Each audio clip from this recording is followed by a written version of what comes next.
বিল থেকে ধরে আনা এসব কাঁকড়াতে দিন বদলেছে নিবারণ চন্দ্রের। সকাল থেকে শুরু হয় কাঁকড়া ধরার কর্মযজ্ঞ।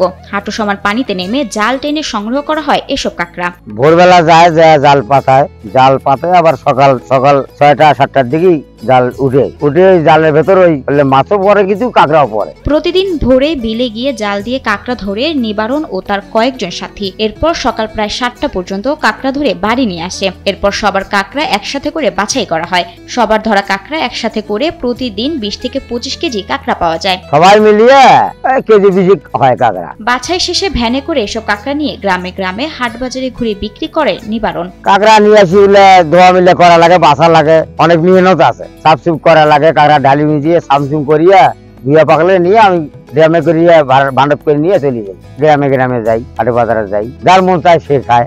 কাঁকড়া বিক্রির জন্য নিবারণ ছুটে বেড়ায় গাইবান্ধার 7টি উপজেলাতে। একদিন যায় এক এক উপজেলায়। মাঝে মাঝে গাইবান্ধা ছাড়িয়ে কাঁকড়া বেচতে চলে যায় রংপুরের পীরগঞ্জ পর্যন্ত। গাইবান্ধাও ঢুকি, কোনোদিন সাগাটা ঢুকি, ফুলচুরি ঢুকি, গোবিন্দগঞ্জ যাই, এদিকে পশ্চিমবঙ্গেও যাই, ধাবেরহাট, পীরগঞ্জ, শরীবাড়ি, ইলাতে বিক্রি হয়। সাধারণত প্রতি কেজি কাঁকড়া বিক্রি হয় 50 থেকে 80 টাকায়। তবে কাঁকড়ার বাজার সব দিন ভালো থাকে না। সে সময় নিবারণকে 30 থেকে 40 টাকা কেজিতেই কাঁকড়া বিক্রি করতে হয়।